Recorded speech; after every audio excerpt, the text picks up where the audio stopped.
What's up, guys? This is Joe. And this is Chrissy. And welcome to the Married Life, where we believe it's never too early or too late to have an awesome marriage. I like the way you said that. You sounded really excited. I am really excited because I feel like, it's never too late. It's never too late. It's never too late. Well, right now it's a little late. It is 8:30 p.m. on a Tuesday night, and this podcast will drop tomorrow morning, I promise, because last week I did not drop it on time. It dropped on Friday. So we are going to record this, and then I'm going to edit it and then upload it. And today's episode is something you're going to want. You're going to want a piece of paper, and you're going to want a pen. So if you're watching on YouTube right now, you already see the paper, the pen.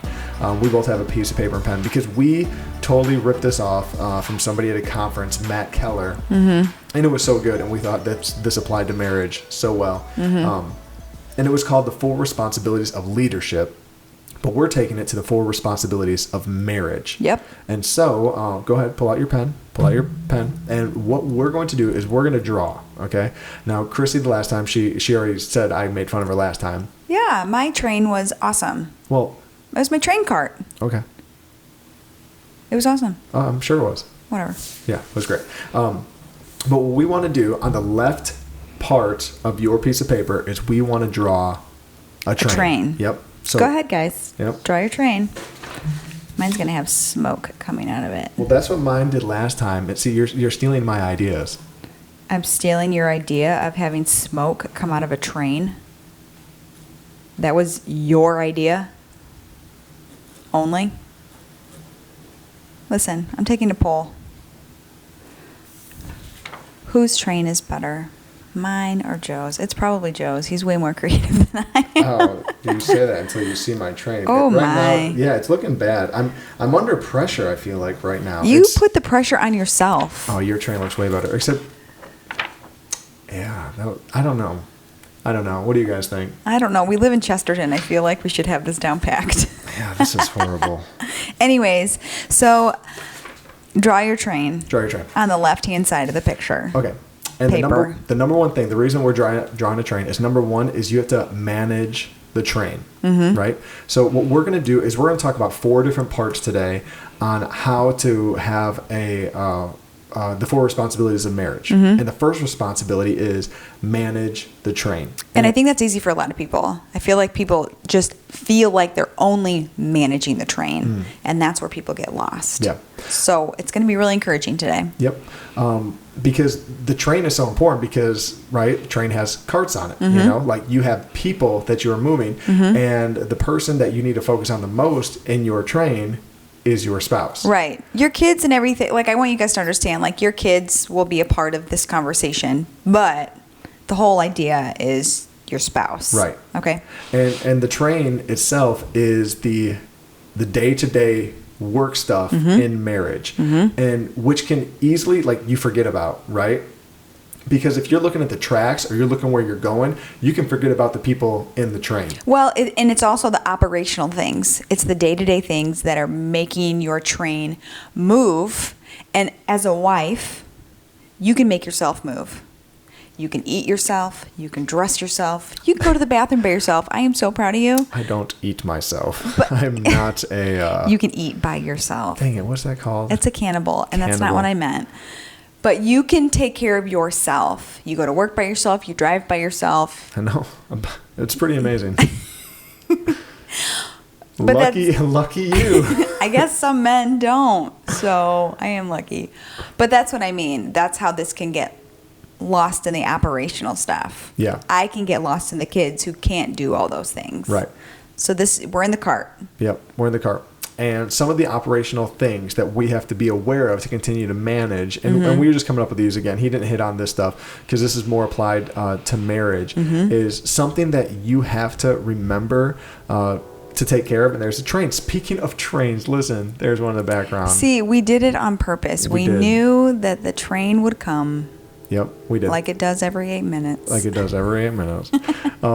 So the train cart, again, if it's my spouse, and I have to be aware of my spouse, right? Like, so some things that we have done to make sure that we're able to manage the train is love languages. Yep. Right? What's mine? Go.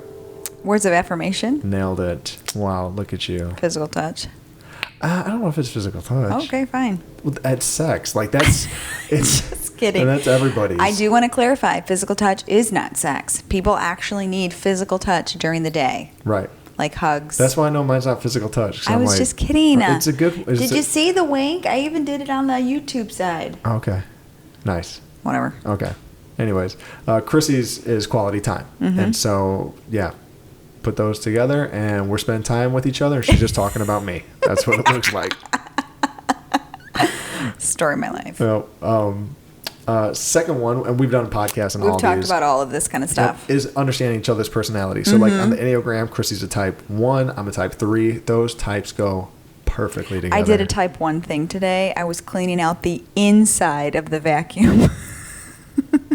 That's like cleaning the shower. It cleans itself. You were so disgusting. What do you mean? You are washing yourself and the soap cleans the shower.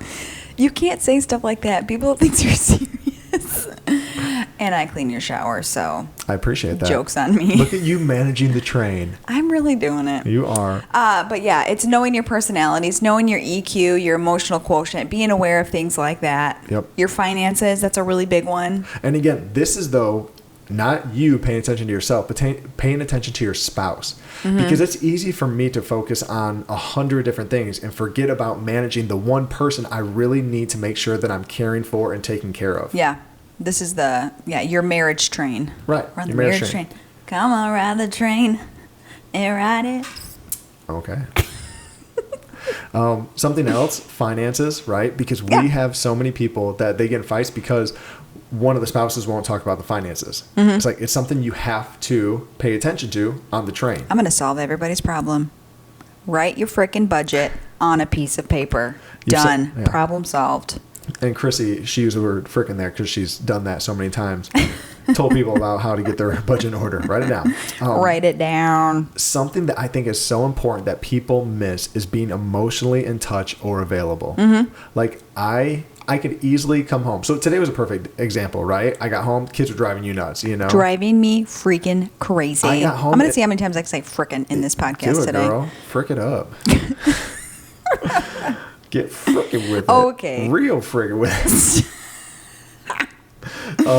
But when I came home, like, Vivi didn't even want to see me. Vivi's our 2-year-old. She didn't even, like, I came home and Chrissy's like, Daddy's home. And she's like, no. I'm like, man, I'm working all day. I was excited to see you. So anyways, then we were starting to try to have dinner together, which just didn't work out. And so the girls like ate before us. And the whole time, Vivi's just yelling, Mom. She's screaming my name. Yeah. And I'm like, and Chrissy's looking at me like, oh, shut them up. I'm like, well, I wish they would just say my name. Like, I wish they would scream your name too. Yeah. So it's Chrissy and I just one of those days. It was. And so then after Chrissy and I ate dinner, we literally sat at the table alone. They sat somewhere else. Gwen was away, and Vivi was just up at the counter eating chips and hummus. And then we noticed she wasn't even eating the chips. She was just scooping hummus out with her little bare hands. With her fingers. And now if you look in the hummus container, it looks like claw marks through it. An animal got into yes, it. Yeah, it does. It looks like a raccoon got it. Or a bear. You know, she's like a little grizzly bear. A baby bear. A baby bear. But anyways, so... You were emotionally in touch with what I was feeling in that moment. I could tell you were about to kill someone. And here's the thing. Wives, don't use this as a crutch. Like, just because your husband is emotionally in touch, like, today was a once in a while thing. You know what I'm saying? Don't use this as you need to meet my emotional needs all of the time, because that is not it. Get your emotions together, spouse, whoever, husband or wife, but don't use it as a crutch. Right. I didn't lose my cool. I didn't yell at anybody. I just wanted to lock myself in my bedroom. Right. But I had to be aware of your emotions. Exactly. So I could get them out of the house and give you some time. And even when we were sitting down, like being able to talk about it, you know, instead of me just kind of like, oh, you know, and just ignoring the fact or whatever. Or being on your phone. Exactly. Like I was engaged. Yeah. And again, that's just another way that we have to manage that train. Right. Is see, where is our spouse? Is she having a horrible day? You know, is she having a great day? Is he, you know, how is he feeling? Is he stressed out from work? Because again, if someone's stressed out from work, you don't want to, as soon as they get home, that you're now nagging them and yelling at them. And you do a really good job at that. Like as soon as I get home, you're not telling me 100 things that need to be done. Yeah. Even though I know that stupid sink is still. I'm so over over clogged and we got to fix it. So anyways, being emotionally in touch and available is so important. And again, that's on you, spouse, to help, to read your spouse and what they're looking like. Another one is just serving. Like, manage the train by serving your spouse. Today I was reading in Matthew and just really seeing, like, what is it to be a servant? Because obviously Jesus says that in the parable of the talents that we want to get to that place of being told by the master, well done, good and faithful servant. And I was thinking, man, what is that, a servant? And he says that everybody was given a talent. And again, a talent isn't like how we see talents. It was a form of currency. He said, according to their ability. And I was thinking on that. I was like, man, everybody's ability can change, So like, I used to be able to lift so much weight. I used to be able to run so far. I used to be able to read so fast, or, whatever. But the more you spend time doing it, the stronger you get in it. So my ability has changed. And I think it's the same thing with our serving. Like, the more you serve and read your spouse and fall in love with your spouse and Jesus, your ability to serve them changes. Because, we were telling somebody that last week, like, you were crazy when we weren't saved, like, you were emotionally wild, you were crying about everything, which I gave you good reasons to cry. But it was just a horrible, toxic relationship. But since you fell in love with Jesus, like, you're a different person than the girl that I thought I fell in love with, like, your ability in serving me has completely changed, because the person back then, you'd be like, I'm not serving you, like, you get it together. But just how that ability can change, and how we need to just think about our spouses more, like, on our way home from work, if I'm going somewhere, okay, hey, I'm going to pass a Dunkin'. I'm in Pastor India, one of our pastors on staff. He told me that, like, his goal when he leaves the house is always to have Elsie thinking of him, like, last. So if he has an early meeting, he'll bring home a Dunkin's for her and put it in the fridge, and then he's got something else and he'll take off. She never even sees him, but she's thinking of him because he's left her something. I love that. You know what I'm saying? Yeah. That's awesome. That's a good idea. And so it is. It's like, like, guys, if you're coming home from work and your wife's at home with the kids all day, and she can drink coffee past 4:00, because my wife can't, bring her a coffee, bring her flowers, bring her something that she enjoys, bring me ice cream. You know what I'm saying? like, serve me that way. I will. I want a Blizzard. Yeah, you do. Always. Yeah. So all of these things, and I'm sure a lot of people have a lot of other things that they're trying to manage. I do stay home, so this does look different to maybe somebody else that has a full-time job outside. So however it is for you to manage your train, you need to think about it, write it down, and really look at it. Because here's the deal. If the people on your train aren't happy, they're going to hate their ride. Yep. Your kids are going to hate it. Your spouse is going to hate it. Nobody's going to want to be on your train. Yep. There are some people, I know, that people want to jump off their train. And here's the thing. They see other trains, and they think that train's better than my train. Exactly. And so they go and try to hitch themselves to that train. And it doesn't work. No. It never works like that. Listen, the grass is greener on the other side. The grass is greener where you water it. You know what I mean? Yeah. Like, so this is it. You got to manage. You got to take care of your spouse, of your train car, because we've talked about this so many times, but divorce just doesn't happen. You know, someone just doesn't wake up one day and be like, you know what? I'm done. Yeah. I'm going to get divorced. Like, it builds over time because somebody hasn't been doing these little things of managing the train car and paying attention to their spouse. Yep. Make sure you're working in the train. Yep. So number 2, again, this is going to be like a 2-parter. So we're going to get through 1 and 2 today. Yeah, you dropped your pen. That was really loud. So sorry. The next one is we are going to lay the tracks forward. So go ahead. Draw your tracks to like halfway. Yeah, good point. Draw it halfway. Went full. To the middle of your page. Just like that. Yours looks like a ladder. Well, what's yours look like? Train tracks. Oh my gosh. Okay. Train tracks. So there's a guy that I've been talking with, and just helping him, with marriage stuff and whatever. He's doing a great job reading, praying, just growing in Christ, pouring into himself, just different things. And this past week we met up, and he was like, what's next? And I said, well, you're pretty much doing what I've been doing for probably, I don't know, I doubt it's been the whole 10 years we've been married, but let's just say 7. Right. Let's say half, 5 years. Yeah. Let's say 5 years. I've been doing this consistently daily, and I'm still doing it. It's the mundane things that nobody's ever going to give you credit for or glory for. Or They're not pretty. They're not pretty. They're definitely not fun. Nope. But I told him, I said, for your marriage to really work, there is no like, what's the next like big thing? It's these little things Every over day. and over and over and over and over. And that's again. number 2. We're laying the tracks forward. We're building momentum Yep. in your relationship. We have to lay down the essentials Yep. of your train Yep. to move forward. To keep it we need moving to forward. start building momentum. And this is the not pretty part. Yep. Because here's the thing: if a train doesn't have tracks to move forward, momentum's going to stop. Right. Right. And so You're not going anywhere. No, not at all. You're going to crash. And I think that's where people get really frustrated. That's where single moms, Single ladies. Sorry. stay-at-home moms, they just feel like some days I feel like I am in the movie.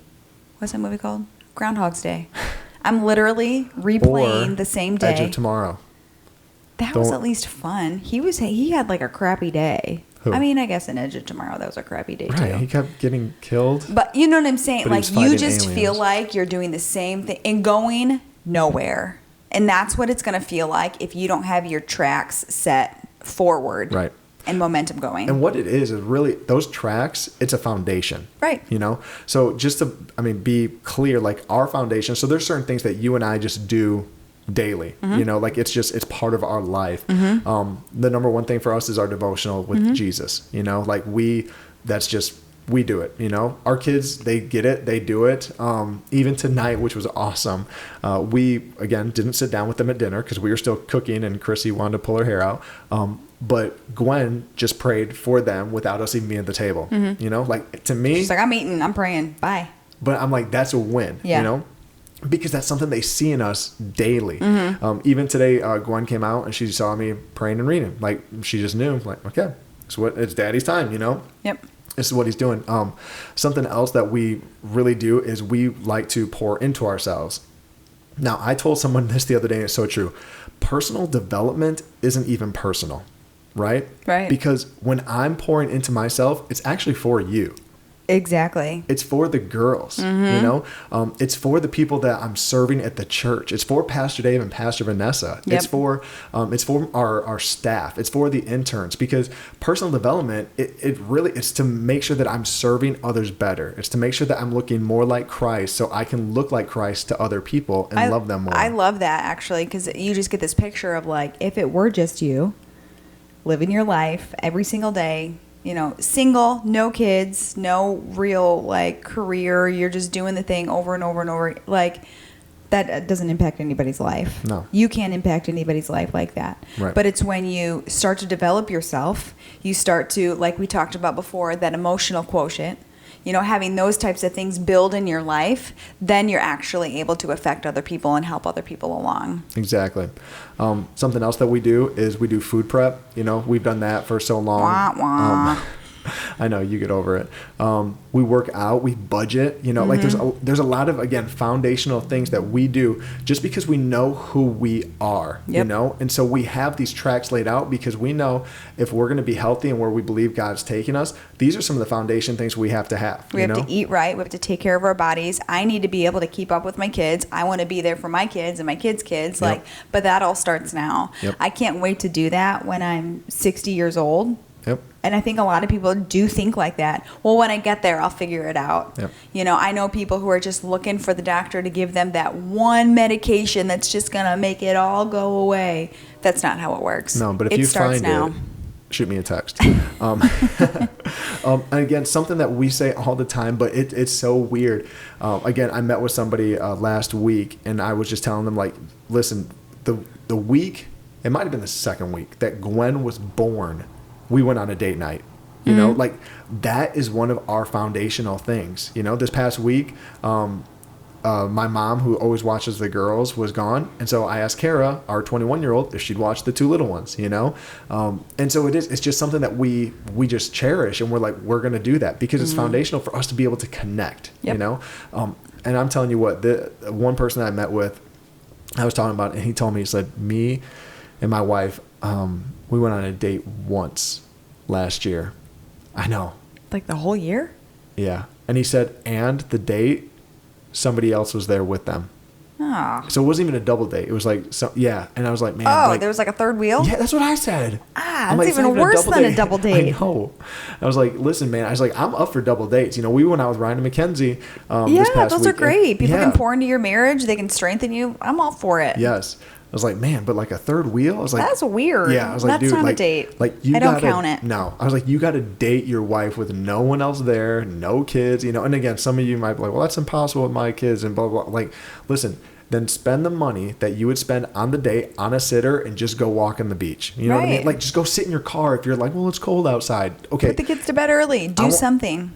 Gary Vee is the man, and I'm listening to one of his books right now, and he's just so real. And Does he cuss in his books too? Oh, you know it. He does? Oh yeah. That's annoying. It's awesome. I love it. Stop it. No, you don't. But he was talking about how he kind of goes through all these excuses that people say to take that next step on like what they believe that that they have a dream in their life. I don't think he's definitely not a Christian. He's definitely not. But for us, we know that God's given us a dream.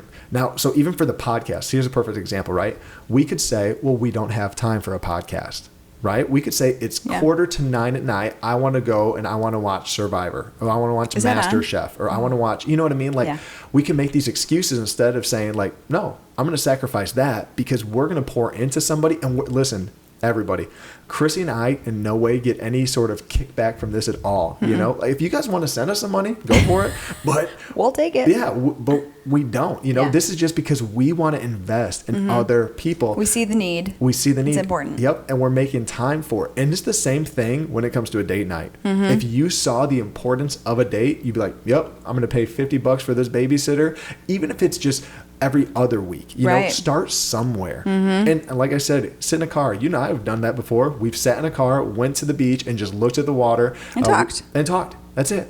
And you know what? Hey, guys, like, it's not that hard. Also, Google questions to ask my spouse. You know what I mean? Like, we have the world at our fingertips, and we're just like, well, I don't know what to talk about if we're just sitting in a car. Like, well, talk about dumb stuff. Go back to our other podcast that talks about stupid stuff that we ask each other, and then it just brings up conversation. And sometimes it brings up a meaningful conversation on accident. Yeah. Like, oh, that one time, well, that really tragic thing actually happened to me as a kid, or something like that. And you start to learn new things about your spouse. Because here's the deal. I am hoping that your goal is to get the kids out of the house when they're 18. Amen. I hope that's your goal. If it's not, you need to listen to a different podcast of somebody to help you. Listen, if they ain't out of our house, they're at least going to Nani's. You know what I mean? Like, to take care of her or what? Well, sure. So if that's your goal, you need to love your spouse in 18 years. You need to like who is sitting across the table from you, and this is how you do it. You get to know them on a weekly basis, because I am a completely different person, just like you said, 10 years ago. I am a different person than I was 5 years ago. And I just think every single year we're becoming new people. We're growing and learning and doing all this new stuff, and it's exciting. And if you can't do it with your spouse, you're going to start moving in two different directions, and you're not going to have the same vision for your life. And so every week you need to come together, and it doesn't need to be, like you said, it doesn't need to be extravagant. I'm not talking about getting dressed up and doing all this stuff and spending all this money. That's not the point. If that's the point of your date, you are missing it. The point of your date is your spouse. Get to know them, look into their eyes, do it naked. I don't care. Whatever you got to do. Well, how would you do it with your clothes on? I meant have a date with your clothes off. That's funny. I don't care who you are. You know that's funny. And you know what? As we're wrapping this up, for number 2, laying the tracks forward, even ask your spouse. Again, these are things to like be writing down and having the conversation with your spouse. Like, what are our tracks that we need to lay forward? You know? And so again, we're talking about date nights as one of our foundation, our tracks. This is a perfect thing for you guys to talk about on your date night. You can literally talk about, hey, how am I managing the train car that you're in? Am I paying attention to you emotionally? Am I paying attention? Do I know your personality traits? Do I know your love language? And here's the thing. If you want any of those, go to my best friend Google, because he'll tell you all. You know what I mean? Like, you can find out your wife's personality and be like, hey, I just sent you an email. Take that test for me. Yeah. You know what I mean? Hey, I need to know your personality type, your love language, whatever it is. Take this test for me. It's going to take them 5 minutes, and then you talk about it at dinner or whatever in the car. Another date night. Exactly. And laying the tracks forward and just saying like, hey, Joe and Chrissy said these are some of their things.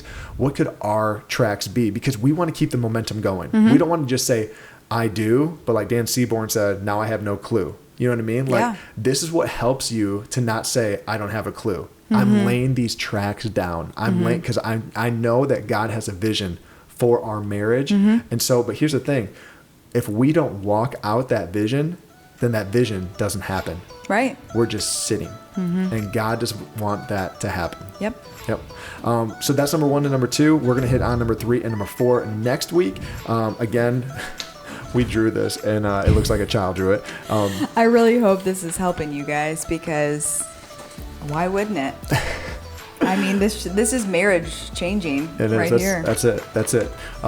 Again, focus on the train with your spouse, and then the tracks together. Those things that are going to keep the momentum going, because that is so important to do.